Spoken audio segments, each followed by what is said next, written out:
সবাইকে সংবাদ এক নজরে স্বাগত। সঙ্গে আছি মাহমুদ হোসেন। বহুল আলোচিত তত্ত্বাবধায়ক সরকার ব্যবস্থা বাতিলে সংবিধানের ৫০ সংশোধনী অবৈধ ঘোষণা করেছেন হাইকোর্ট। এর মধ্য দিয়ে আবারও ফিরল তত্ত্বাবধায়ক সরকার ব্যবস্থা। এছাড়া ১৪২ অনুচ্ছেদ ফিরিয়ে গণভোটের বিধানও পুনর্বহাল করেছেন আদালত।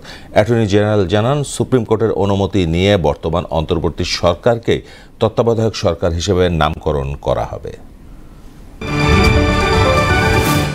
আওয়ামী লীগ সরকারের বিশেষ অগ্রাধিকার দেয়া ৯ প্রকল্পে ৮০,০০০ কোটি টাকা দুর্নীতির অভিযোগে ক্ষমতাচ্যুত প্রধানমন্ত্রী শেখ হাসিনা সহ ৪ জনের দুর্নীতির বিষয়ে অনুসন্ধানের সিদ্ধান্ত নিয়েছে দুর্নীতি দমন কমিশন দুদক।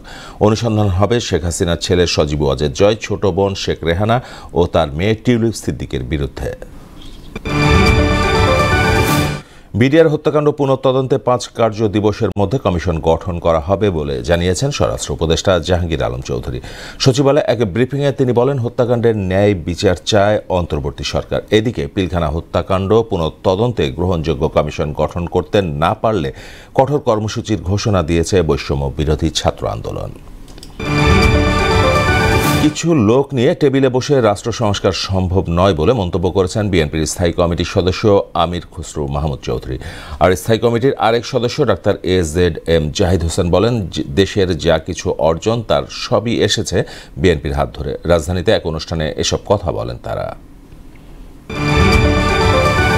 সিরিয়ার একটি গণকবরে প্রায় ১ লাখ মরদেহের সন্ধান পেয়েছে যুক্তরাষ্ট্রভিত্তিক মানবাধিকার সংগঠন। প্রেসিডেন্ট বাশার আল আসাদের টানা ২৪ বছরের শাসনামলে এসব মানুষকে হত্যা করা হয় বলে ধারণা করা হচ্ছে।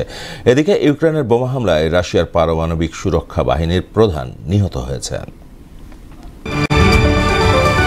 NCL T20-তে ঢাকাকে ২১ রানে হারিয়ে জয়ের ধারায় ফিরেছে খুলনা। শুরুতে ব্যাট করে এনামুল হক বিজয়ের সেঞ্চুরিতে ৩ উইকেটে ১৮০ রান তুলে খুলনা। জবাবে ১৫৯ রানেই শেষ হয় ঢাকার ইনিংস।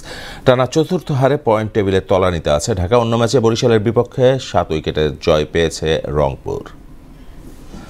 এই ছিল সংবাদ এক নজরে। সবশেষ খবর সবার আগে জানতে মোহনার সাথেই থাকুন। এতক্ষণ সঙ্গে থাকার জন্য ধন্যবাদ সবাই।